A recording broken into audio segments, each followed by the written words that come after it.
The Adventures of Tom Sawyer, by Mark Twain. Chapter 2. Saturday morning was come, and all the summer world was bright and fresh, and brimming with life.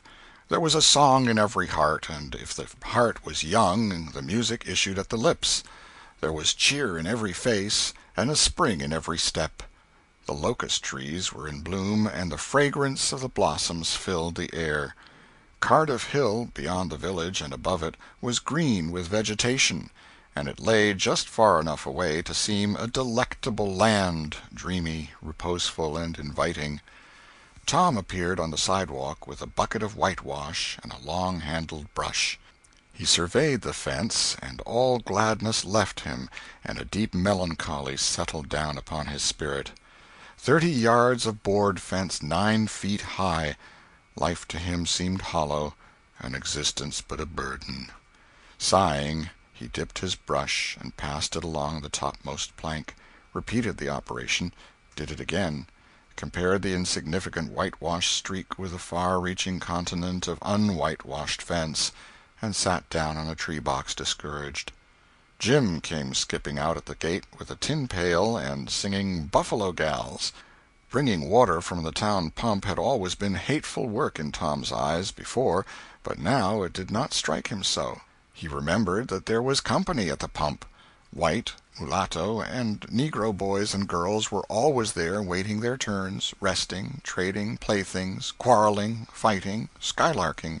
And he remembered that although the pump was only 150 yards off, Jim never got back with a bucket of water under an hour, and even then somebody generally had to go after him. Tom said, "Say, Jim, I'll fetch the water if you'll whitewash some." Jim shook his head and said, "Can't, Mars Tom. Old missus, she told me I got to go and git dis water and stop fooling around with anybody. She say she spec Mars Tom gwine to ax me to whitewash, and so she told me to go 'long and tend to my own business. She 'lowed she'd tend to whitewashin'." "Oh, never mind what she said, Jim. That's the way she always talks. Gimme the bucket. I won't be gone only a minute. She won't ever know." "Oh, I dasn't, Mars Tom. Ole missus she'd take and tar de head off'n me. 'Deed she would." She never licks anybody. Whacks 'em over the head with her thimble, and who cares for that, I'd like to know. She talks awful, but talk don't hurt. Anyways, it don't if she don't cry. Jim, I'll give you a marvel. I'll give you a white alley." Jim began to waver. "White alley, Jim, and it's a bully taw." "My, that's a mighty gay marvel, I tell you. But, Mars Tom, I's powerful 'fraid of ole missus. And besides, if you will, I'll show you my sore toe." Jim was only human. This attraction was too much for him. He put down his pail, took the white alley, and bent over the toe with absorbing interest while the bandage was being unwound. In another moment he was flying down the street with his pail and a tingling rear. Tom was whitewashing with vigor, and Aunt Polly was retiring from the field with a slipper in her hand and triumph in her eye. But Tom's energy did not last. He began to think of the fun he had planned for this day, and his sorrows multiplied. Soon the free boys would come tripping along on all sorts of delicious expeditions, and they would make a world of fun of him for having to work. The very thought of it burnt him like fire. He got out his worldly wealth and examined it. Bits of toys, marbles, and trash. Enough to buy an exchange of work, maybe, but not half enough to buy so much as half an hour of pure freedom.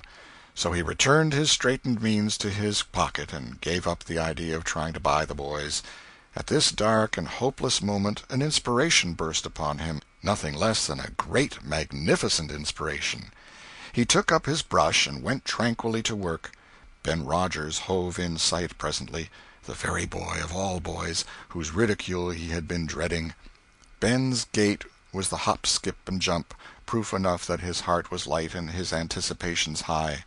He was eating an apple, and giving a long, melodious whoop at intervals, followed by a deep-toned ding-dong-dong, ding-dong-dong, for he was personating a steamboat.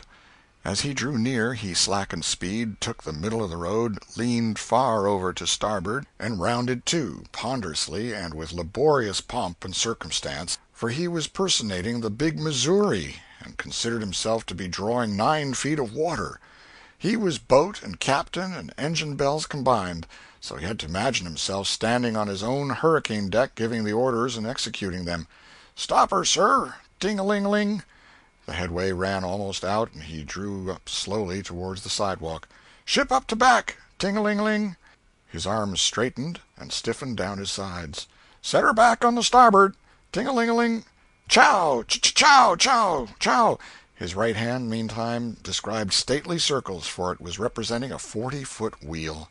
"Let her go back on the larboard! Ting-a-ling-a-ling! Chow! Chow! Chow!" The left hand began to describe circles. "Stop the starboard! Ting-a-ling-ling! Stop the larboard! Come ahead on the starboard! Stop her! Let her outside! Turn her over slow! Ting-a-ling! Chow! Chow! Chow! Get out that headline! Lively now! Come out of there with your spring line! What are you about there? Take up a turn that stump with the bright of it! Stand by that stage! Now let her go! Done with the engine, sir! Ting-a-ling-ling! Sht! Sht! Sht!" Trying the gauge-cocks, Tom went on whitewashing, paid no attention to the steamboat. Ben stared a moment and then said, "Hi-yi! You're up a stump, ain't you?" No answer. Tom surveyed his last touch with the eye of an artist. Then he gave his brush another gentle sweep and surveyed the result as before. Ben ranged up alongside of him. Tom's mouth watered for the apple, but he stuck to his work. Ben said, "Hello, old chap. You got to work, eh?" Tom wheeled suddenly and said, "Why, it's you, Ben. I weren't noticing. Say, I'm going in a-swimming, I am. Don't you wish you could? But of course you'd rather work, wouldn't you? Course you would." Tom contemplated the boy a bit and said, "What do you call work?" "Why, ain't that work?" Tom resumed his whitewashing and answered carelessly, "Well, maybe it is and maybe it ain't. All I know is it suits Tom Sawyer." "Oh, come now, you don't mean to let on that you like that?" The brush continued to move. "Like it? Well, I don't see why I oughtn't to like it. Does a boy get a chance to whitewash a fence every day?" That put the thing in a new light. Ben stopped nibbling his apple. Tom swept his brush daintily back and forth, stepped back to note the effect, added a touch here and there, criticized the effect again. Ben, watching every move and getting more and more interested, more and more absorbed. Presently he said, "Say, Tom, let me whitewash a little." Tom considered, was about to consent, but he altered his mind. No, I reckon it wouldn't hardly do, Ben. You see, Aunt Polly's awful particular about this fence, right here on the street, you know. But if it was the back fence, I wouldn't mind, and she wouldn't. Yes, she's awful particular about this fence. It's got to be done very careful. I reckon there ain't one boy in 1,000, maybe 2,000, that can do it the way it's got to be done." "No, is that so? Oh, come now, let me just try. Only just a little. I'd let you if you was me, Tom." "Ben, I'd like to, honest Injun, but Aunt Polly, well, Jim wanted to do it, but she wouldn't let him. Sid wanted to do it, and she wouldn't let Sid. Now, don't you see how I'm fixed? If you was to tackle this fence and anything was to happen to it—" "Oh, shucks, I'll be just as careful. Now let me try. Say, I'll give you the core of my apple." "Well, here. No, Ben, no, now don't. I'm afeard. I'll give you all of it." Tom gave up the brush with reluctance in his face, but alacrity in his heart. And while the late steamer Big Missouri worked and sweated in the sun, the retired artist sat on a barrel in the shade close by, dangled his legs, munched his apple, and planned the slaughter of more innocents. There was no lack of material. Boys happened along every little while. They came to jeer, but remained to whitewash. By the time Ben was fagged out, Tom had traded the next chance to Billy Fisher for a kite in good repair, and when he played out, Johnny Miller brought in for a dead rat and a string to swing it with, and so on, hour after hour. And when the middle of the afternoon came, from being a poor poverty-stricken boy in the morning, Tom was literally rolling in wealth.